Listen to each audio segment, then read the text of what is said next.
And we're rolling. Okay. Well, welcome, Joe. July Hey, 4th, Bob. 2011. Is it really July 4th? Yeah. Is it really 2011? Forgot that, but yeah.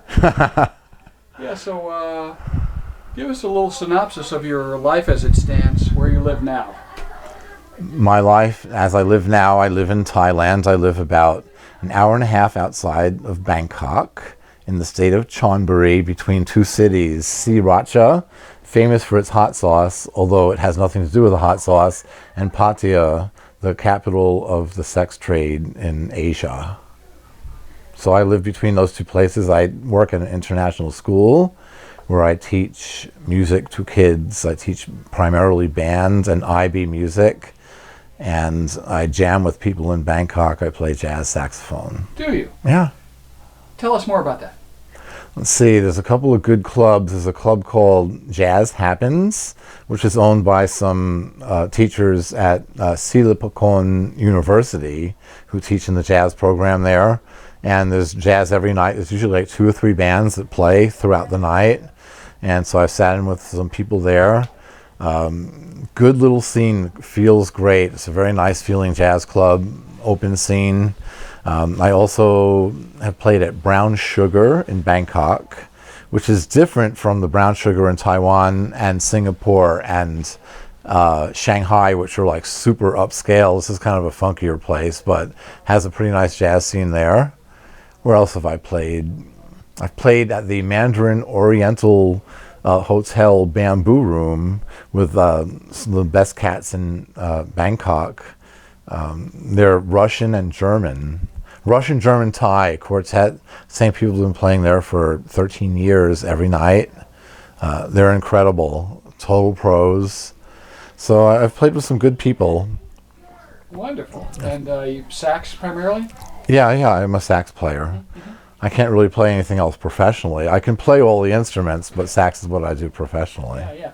So your view from you're living outside of the U.S. now. How does that change the way you look at the U.S.'s position in the world, or the future of U.S. survival? Looking at the U.S. from afar is, I guess in a sense, I'm slightly more objective. But then again, a lot of times my main source of news is Jon Stewart's The Daily Show, or stuff I see on international news. So I don't know. The U.S. from afar looks bleak. It looks like a place that I don't want to come back to. And especially as being a teacher, education is being defunded, and so it's making it more difficult for people to. For someone like me to come back as a music teacher, I don't know if I could come back and really get a decent job. And you could there? I already have a decent job there, yeah. And that could go on? It could go on, yeah. Yeah, if I do a good job and I like it, and if they like me, I can stay a long time. But at these small schools, you never know. You do not. They're quite temperamental. Really? Yeah, they can be, sure.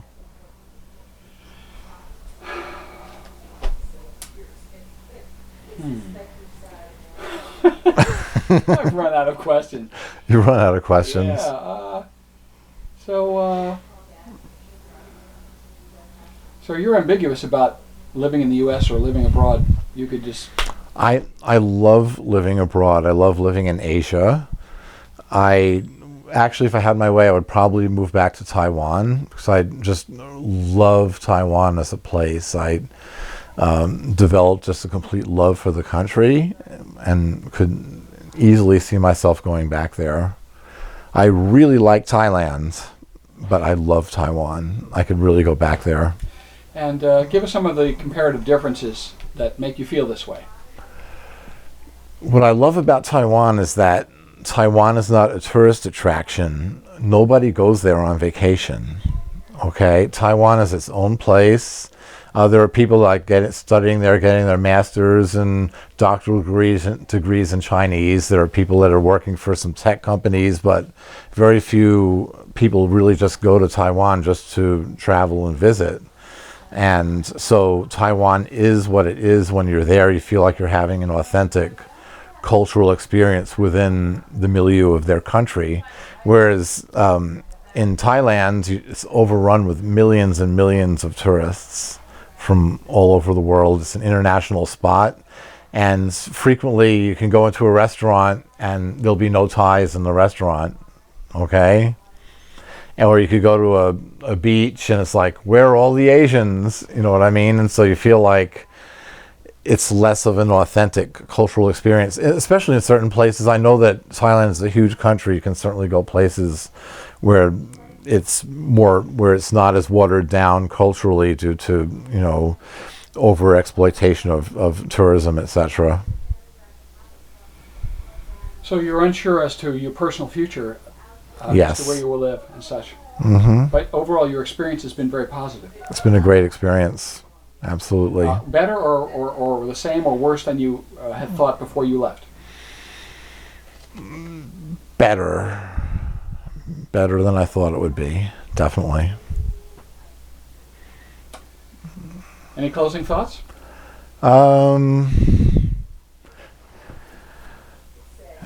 Yes, if I were king of the world, I would get rid of all pesticides and herbicides. It would be all decentralized organic farming. It would be all decentralized energy, solar energy. I'd have you, Bob, be the energy czar and tech czar. And that would pretty much solve most of our problems, at least for the time being. It would indeed. Yeah. Well, thank you very much. Thank you. I guess the audio's working. Yeah. Hello. Hello. July 4th, 2011. Just rolling tape here to be a family historian kind of guy, you know. Doing interviews. I know it sort of sucks to be on camera. Doesn't it? Well, anyway, it's great to have you here, Sheila. Mm-hmm. So you want to have a conversation about Emperor for a day? Yeah, well, you know, I wasn't going to do it, Empress for but a day. I would say, yeah, you're Empress for a day. What's your decree? What's your My first decree? You know, I don't know if it's about decrees, but I was just thinking about how, and maybe you have a good answer for this, but thinking about sustainability and how there needs to be some kind of paradigm shift in terms of, you know, economic systems that are sustainable, right? So would you say this is a new hybrid of democracy and socialism that you're going to figure out, or something completely new? All I know is that this isn't working. I don't have the answers, but you know, we can't even, we're not, I feel like we're living in a time where even just dreaming outside of the box is either pathologized or criminalized. And so, you know, there needs to be a shift of consciousness. You know, I mean, it doesn't matter if you and I can sit here in front of a camera and have this nice little conversation. Doesn't matter. What matters is the emperors and empresses, the power brokers. There needs to be some kind of a shift, a massive shift that will either it starts from the bottom down or down up, I don't know, but it needs to be a massive shift of consciousness that will allow us to come up with another system. And that will support sustainable, because this whole idea of like GNP, of like, you know, growth means unlimited prosperity. Growth. Yeah, means happiness. Well, but it means, you know, and we can't build, I mean, our resources It's a finite are world. finite, yes. It's a finite world. So we're hitting our heads on the ceiling of natural resources when we have, you know, another 3 billion people that want giant LCD TVs and Hummers and houses. Right. So how do we make greed unfashionable, or how do we encourage living within the bounds and means of our world? Mm-hmm. Yeah. How do you encourage people to do this? That's the question. Yeah. And so does this have to happen through cataclysm, a cataclysmic event? Well, I was just laying in bed. Joseph was like, why are we talking about this? Where did this come from? Because it's like the first thing I was like laying in bed this morning. Oh, this was the topic. This is what I woke up this morning. Oh. I woke Joseph up this morning with this It's a good topic. thought in my brain. Good morning, and how do we solve the world? You know, I mean, how can we do this without fucking over the people that already fucked over? Right, that haven't had any juice yet. Right, because usually when it comes to revolution paradigm shift, it's the people that are already hurting that get screwed over even more. So is there a way? Is there, to me, that would be, like, if I could be part of some kind of powerful think tank. So is there emperors and empresses? So is there an unsolvable conundrum in the human condition that keeps us from being able to accept some governmental system that controls, yet allows some freedom, yet makes a future possible, yet gives you the feeling like you can grow with some kind of impunity, or are we basically doomed to extinguish ourselves in a big pile of our own shit because we can never manage our resources on a finite world and feel that we still have the freedom to be all we can be? Yeah. Yeah. I mean, are we gonna? Is that the human conundrum? And are we gonna kill ourselves because we want this freedom? Yeah. Well, it's the conundrum now, but I don't know. Are you asking? Is your question?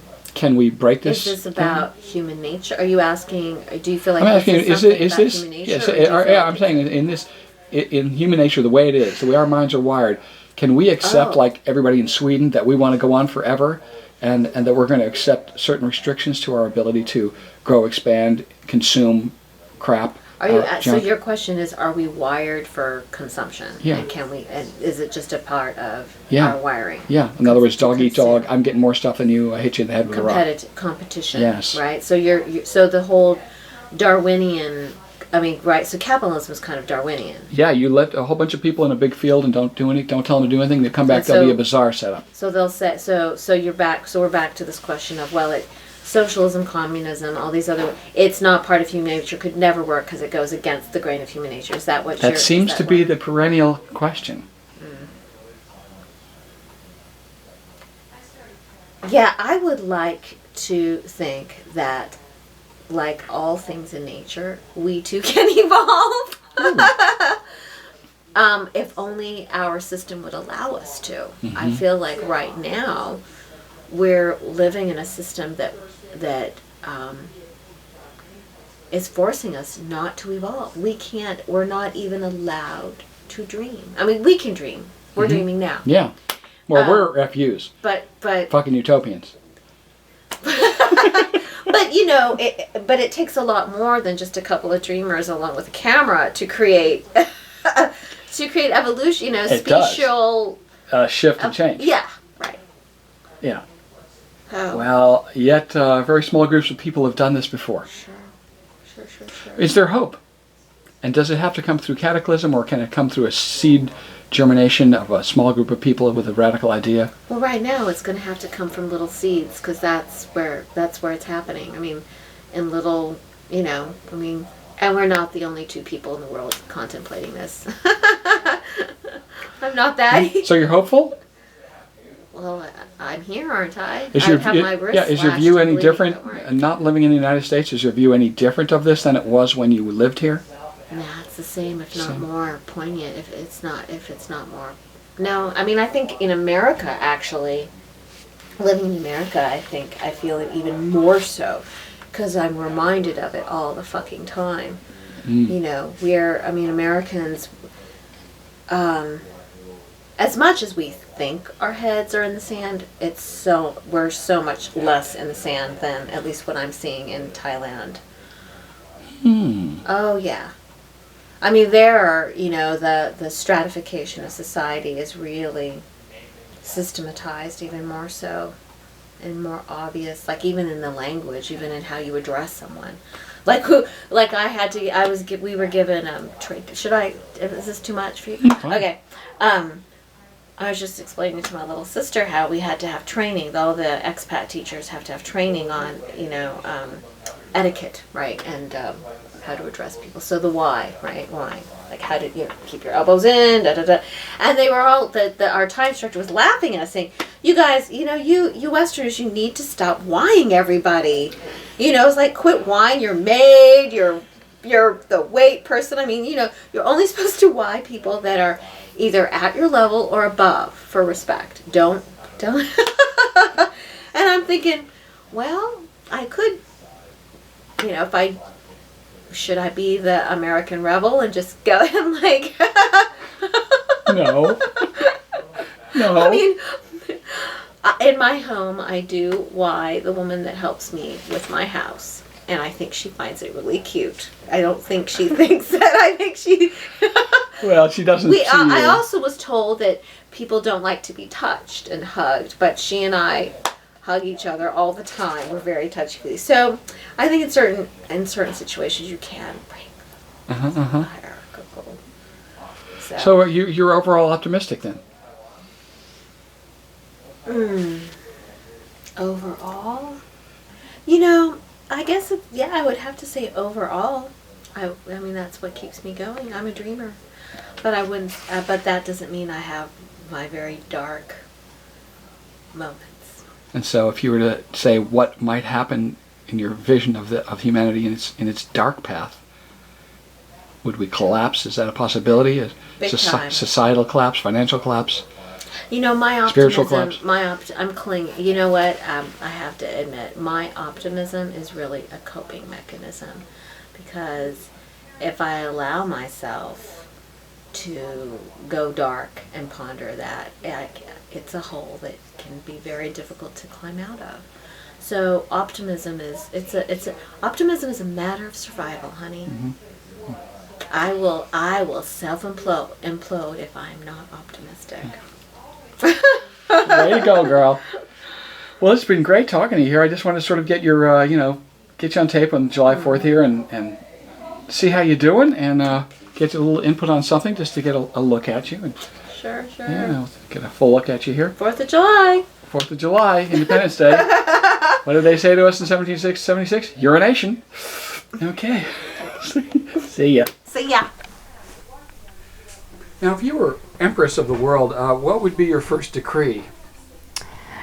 I would first say that being an emperor is too much pressure. First of all, people, thousands, millions of people are counting on you. An whole empire. First, you have to interview. First, if I want to quit my job, which of course I'm going to quit my job because being an emperor sucks, I'm going to interview all these people and see which one's the smartest and which one fits my list of being a good emperor. So, first I do that. When I find the perfect person and pay them, find the right payment, then I quit my job and I'm free.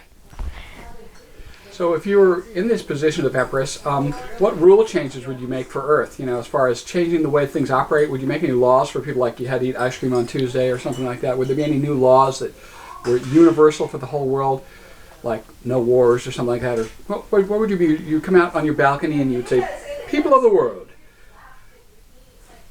the new rule is." People of the world, I would declare that everyone on Monday should at least open up their minds. If you are racist or if you are prejudiced of some kind of race or some kind or something, you must change your ways and try and see the good in other people and things and creatures and such. Wow. So would you make it mandatory that people had to work and everything too? Yeah. And what would you do about very poor people or very rich people?